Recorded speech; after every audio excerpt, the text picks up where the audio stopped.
And we're back with Tales of the Jedi, and yes, I know I'm wearing the same shirt that I wore in the last episode, and I promise that is not on purpose. I just looked through my wardrobe, found this shirt, and I thought that'd be a good one for Tales of the Jedi. So I'm wearing it. I don't remember recording what I was wearing when I recorded the last episode, because that was a few weeks ago, I'm not gonna lie. But yeah, carrying on with episode 2 of Tales of the Jedi, because I've got to catch up now, like seriously.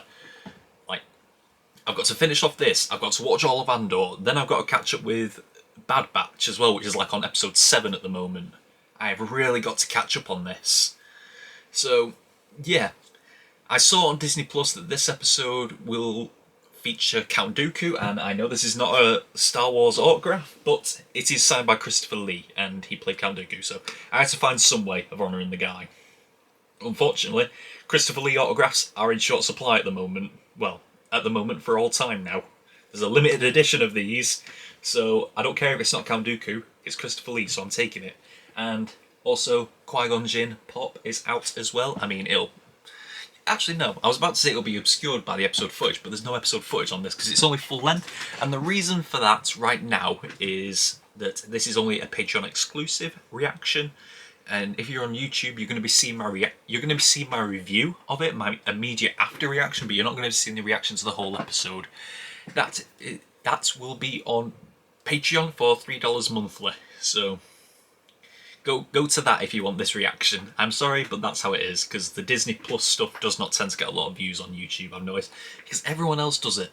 I want to react to stuff that not a lot of other people react to, so... Shows that not a lot of people react to, hence why my Ben 10 stuff gets so popular as it does. So yeah, unfortunately the Disney Plus stuff will be staying on Patreon, exclusive for the time being. But yeah, back to Tales of the Jedi. The one thing that I took away from the last episode was an Ahsoka origin story, which is also awesome, and I said Ahsoka is my favourite female Star Wars character. She just is. She's that good. But the thing that shocked me well, I wouldn't say shocked me because I should have expected it, but was how good this show looks. This show is beautiful. Like, the detail in the animation in the last episode was mwah, beautiful. I can only imagine the rest of the show is going to get better. Well, not necessarily get better, but the rest of the show is going to be just as good. And I just love this style of animation, the Clone Wars style of animation, because this show, it's more like the Clone Wars animation than it is the Rebels animation. And I think the Clone Wars animation is better, despite the fact that Rebels came after.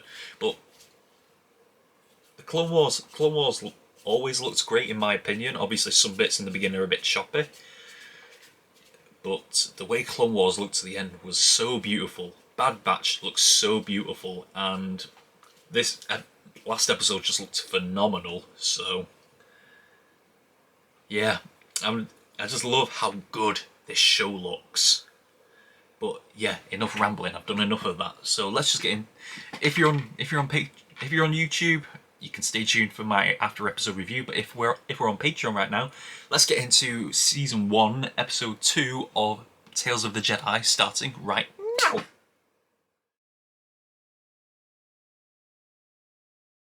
Ah, hey, I'm looking at the voice cast here. Corey Burton as Armed Villager and Dooku, we knew that. Michael Richardson as Qui-Gon Jinn. Mark Rolston as Senator Daggett. Josh Keaton as the Senator's son. And Vanessa Marshall as the village elder. I should have got Vanessa Marshall's autograph out. Obviously, no idea if she was going to be in this, but Vanessa Marshall, I've met her at Manchester Comic Con, she's lovely. So lovely. Like, if you ever have the chance to meet her, do so. She's very nice. But yeah, once again, I forget how short these stories are. So Qui-Gon Jinn and Count Dooku, well, Master Dooku, Jedi Master Dooku, came here because of the disappearance, well, the kidnapping of Senator Daggenet's son. What they found was a village that is rotting, a village that is dying, people living in poverty. And they took this. It turns out the whole village was complicit in the kidnapping of the son because they want change.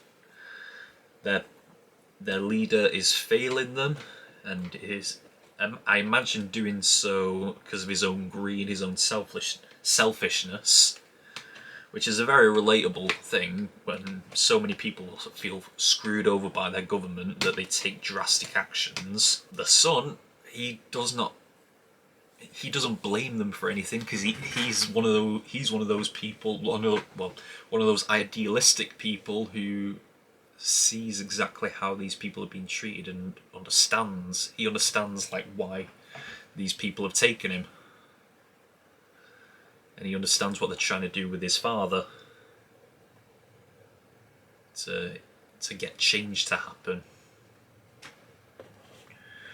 But honestly,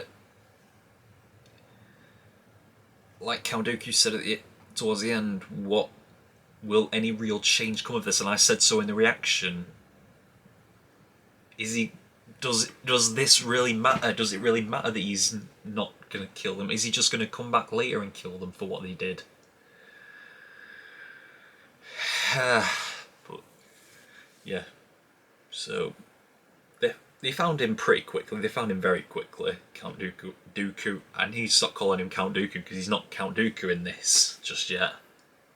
But honestly, when I was watching it, it was so weird hearing that voice that I've associated with an evil character for so long. Just on an evil old man, and just seeing him on a younger guy's face who's supposed to be a Jedi at this point. It's so weird because Count Dooku's voice in the show and in the movies is a very sinister voice. Christopher Lee's voice, and Corey Burton emulates it very well. Christopher Lee's voice is so evil sounding. Like, it's hard to picture Christopher Lee's voice coming out of a good character. And just hearing that come out of a character that's supposed to be our main protagonist for this episode it's a bit jarring. And I said so. If this was live action, Adam Driver should have played him because he's got that deeper voice, that deep baritone voice, that bass baritone voice, and he kind of looks like a young Count Dooku. Like if I'd put a picture of Adam Driver as Kylo Ren next to that, I'd think they were quite similar. Jedi Master Dooku. I wonder if we'll ever find out his actual name, like his first name, because all we know him as is Count Dooku or Darth Tyrannus. So I wonder if we'll actually find out his name. Yes, so him and his apprentice Qui-Gon Jinn. I always find it quite. It's a nice line. It's a nice heritage line of Jedi Masters to apprentices. So you got Yoda who taught Dooku, Dooku taught Qui-Gon, Qui-Gon taught Obi-Wan, Obi-Wan taught Anakin, and Anakin taught Ahsoka. So it's a nice heritage line, isn't that? And two of them go evil. Two of them become Sith. Three of them become Force ghosts. It's an interesting line, isn't it? I mean, Yoda and Obi-Wan also taught Luke Skywalker as well. So I guess that's another Force ghost. Luke, in kind of a way, taught Rey. Well, Luke also taught Leia, and then Leia and Luke's teachings is what taught Rey. And Kylo Ren as well. It's a very nice family tree of Jedi Masters and apprentices, isn't it? I wonder exactly what that senator is doing to let this happen. He's obviously keeping money for himself, because you see those guards when they turned up and his attire, the contrast of his attire and his guard's attire to how the people are living in that village is so contrast. You'd think they're from different planets. But it's supposed to be his planet, it's supposed to be his people, and they're living in absolute poverty while he's all decked out in his Gucci and Louis Vuitton, it looks like, as well as his guards as well. So I imagine he's keeping money for himself, but what else is he doing? So it's obvious corruption, and I remember that Dooku and the Separatists all came about because they thought the Republic was corrupt. And when you've got senators like Dagonet, that only furthers the point. And like I said in the reaction, every senator has got a dirty little secret. Even Padme, she's hiding a secret marriage. So yeah, a little bit of dark side, coming through in Dooku. He's obviously more elegant with it than Anakin is.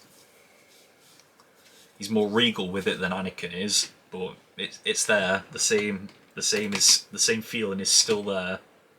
Where he slips a bit towards the end when he starts choking out Dagonet. And honestly, in that cabin when he's talking to all the villagers, saying where's Dagonet's son, and then he finds out that all the villagers are implicit in it. When he stands up like quite fast, it's like, oh god, is he going to start threatening everyone? But yeah, Qui-Gon serves as like a mediator for that. He serves as like the one who's bringing him back. Whereas with Anakin and Obi-Wan, it's kind of the other way around, where the Master Obi-Wan is trying to bring down Anakin from the dark side. But this one, it's the apprentice, the idealistic apprentice kind of that balances out Dooku. And once again, Dooku in darker clothing, who's supposed to be the dark sider, and then the idealistic Obi-Wan who brings him back to the good side is Qui-Gon, who's dressed in lighter clothing. And then there's obviously Obi-Wan and Qui-Gon, who they don't seem to have any problems. Like, there's no dark side temptation between them, and they're all in lighter clothing. But then there's also the fact that Qui-Gon is a bit more of a rebellious Jedi in Episode 1. I wonder if he gets some of that from Dooku. Because the way with Qui-Gon's attire is he wears... It's not quite as light. His attire is not quite as light as Obi-Wan's. There's got a bit of darker elements to it, like there's a bit more browns in there and stuff like that. Whereas Obi-Wan's is more a white, cream-coloured attire. So it's just little things like in the clothing. So that means Qui-Gon's a bit more of a rebellious Jedi. So I wonder if he's going to get that from Dooku. And yeah, eventually this Qui-Gon has to free the son to come out and stop Dooku from killing his father. But once again, it goes back to the thing, is the son's influence on his dad really going to change anything, or is he just going to come back when the son's not looking, when the son doesn't know about it, and he's just going to execute these villagers anyway?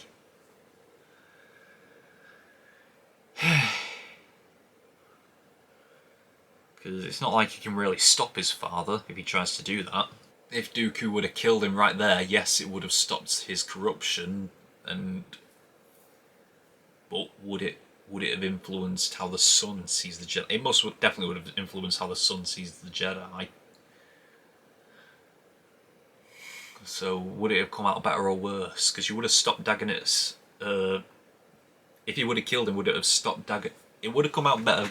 Well, it would have come out better and worse, because it would have stopped Dagonet's corruption, but what consequences would have come upon the son, or from the son, if he did kill him? And what consequences may still come?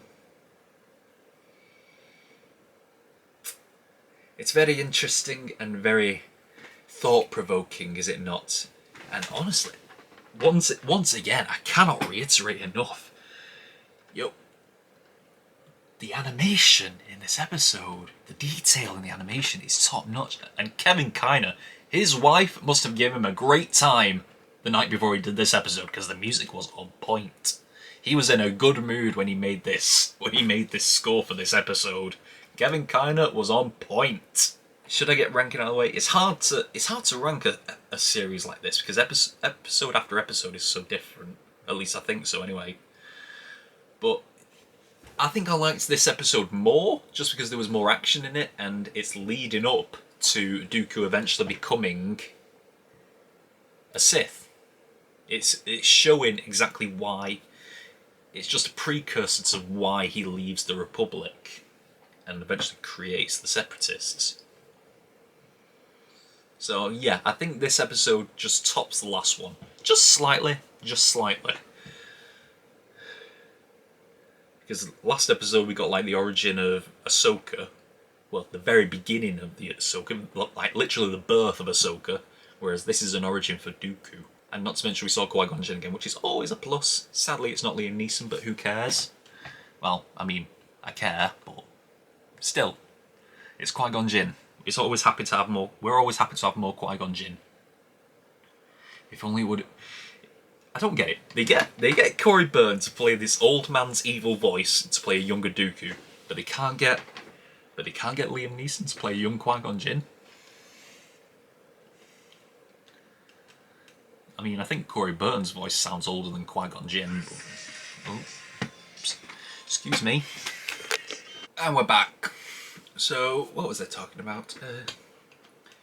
I think all I had left was... I don't think I had anything left. I think I only need to do the outro. Is there anything else? Just talking about how this episode was better than the last one. That was it. Just the ranking. Yeah, I think that's all I had. Parents, they couldn't wait like 20 more seconds, could they? But yeah, this episode of Tales of the Jedi has been fantastic. Design is fantastic. Music is fantastic. It's all fantastic. But yeah, that's all we've got for this week of Tales of the Jedi. Until next time, we are over and out. Bye!